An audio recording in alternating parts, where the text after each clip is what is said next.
విజయవాడలో తిరంగా యాత్రను ప్రారంభించారు బీజేపీ రాష్ట్ర అధ్యక్షురాలు దగ్గుపాటి పురంధేశ్వరి.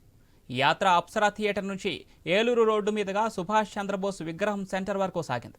సుభాష్ చంద్రబోస్ విగ్రహానికి పూలమాల వేశారు.